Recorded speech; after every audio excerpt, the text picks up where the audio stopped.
Hi there, this video is going to be a tutorial on how to set up the laser cutter in D2, our large laser cutter here. So just how to set it up and then how to pack it up at the end after you've done all your work. Now the very first thing that you'll need to do is make sure that the extraction hose is out the window.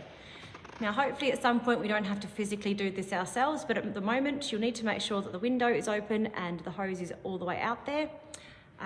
If it's not already done, okay, if it hasn't been done, then just do that yourself. Okay. The next thing we need to do to turn it on is to actually just turn this key here. And you'll hear the machine set up. And inside there, you can't see it, but inside there, the head of the laser cutter is just going to its home position. Okay? Now, if for some reason you can't see anything on the screen, then most likely it is because this has been pushed, and you can just twist this in the direction of the arrows to release it, and then the screen should become visible. Okay, the next thing to do after this is to lift up the lid, and you're going to carefully position your material on the bed of the laser cutter. Now we want to do this so that the material is in the top right corner but sitting completely on this mesh we have here, okay, this honeycomb mesh, and I'm going to have that as nice and close into that top corner without going over the frame of the material. Now at this point you should already have your drawing done up and organised in a way that's going to make it nice and neat on your material for cutting, and you should also have your auto laser stuff already organised on the laptop ready to go. Okay, so you get all of that done before you try turning the machine on at all. Once you have got your material in, the next thing to do is to set the height of the material. Okay, so we're going to use our screen pad for this here. And we've got these arrow keys here that we're going to use to move the laser head around. Now for setting the height, I want the height of the material to be set in about where the middle of my piece is going to be. So I'm going to use these arrows to move the head around. And what I'm actually looking for is this little bit here to be over that middle bit, because that's what the height setter is. So something like that. And then I'm going to press this full stop button here, and it says, do you want to focus, reset the focus length? And I'm going to go yes with this one here, and I'm just going to move it over here so you can see what happens.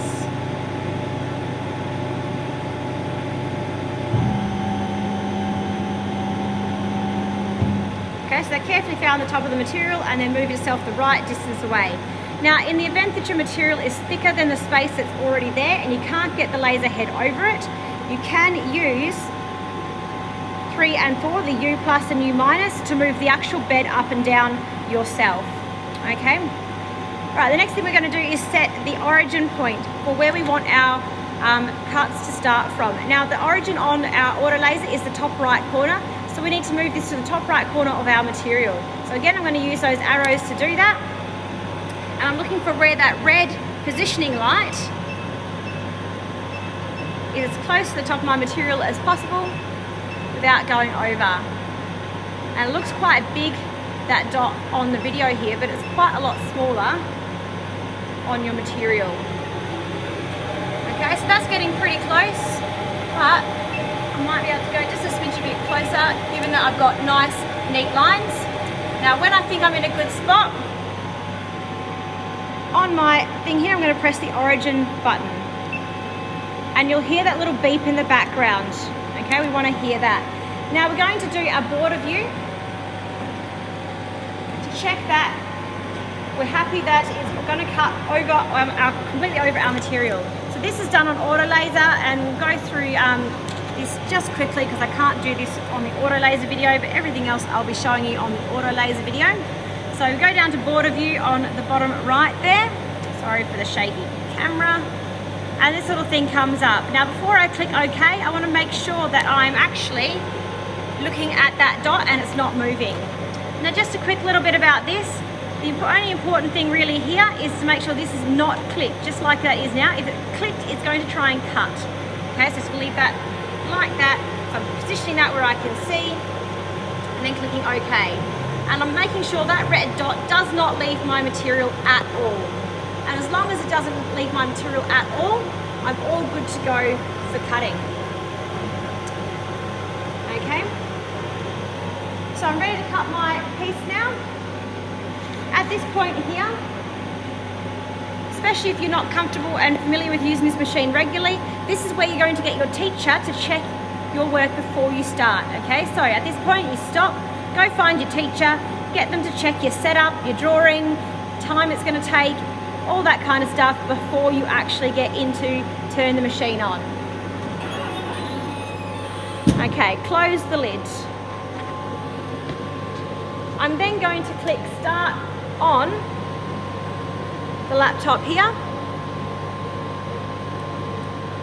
and it's going to ask me what do I want to call it. Now, if I think I'm going to want to find this in the laser cutter on its own without having the computer open later on, then I can give it a nice name. Otherwise, I can just click OK. And that's now sending it through to the machine, and that will be cutting. So while it's cutting, you're not going to be able to see much, but while it's cutting, I'm just going to go through a few little things. First of all, if you want to know if it's running or not, you can have a look at the little screen.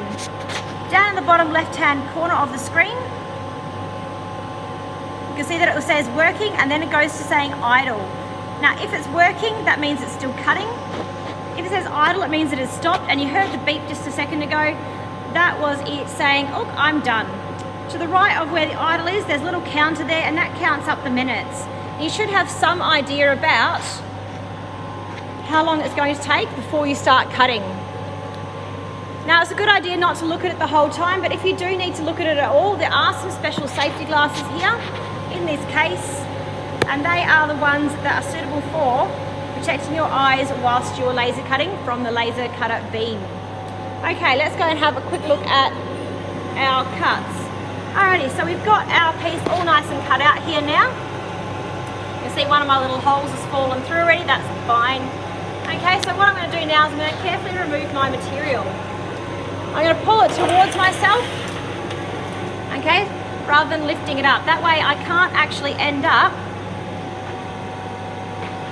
damaging any of that laser head. Okay, if I was to take this and lift that straight up, I can hook onto parts, and we've actually had machines damaged in the past because of that. All of these little bits and pieces here, we want to make sure that they are gone and not sticking up, okay, because we don't want that to get in the way for the next person. So if necessary, if you've got lots of little pieces, give the bench a bit of a sweep. Okay, and get rid of all of those pieces, put them in the bin.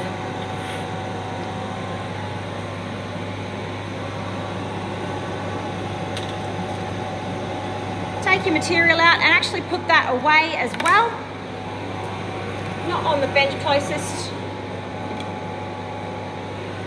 Now, if there's no more laser cutting that needs to happen, okay, I can close the lid and I can turn that key off. Okay, so turning that key to turn it back off again, and the screen should go nice and black just like that. Okay, close the laptop down. And if you know for sure no one else is going to use it, you can pull that hose back in and close that window as well. Okay, so now we have a nice little laser cut piece all ready to go, and I've put all my extra material back where it belongs. If it's not really usable, less than 100 by 100 pieces left on the material, then throw it in the bin. Alrighty, hopefully this helps you get your machine all set up. Thank you very much.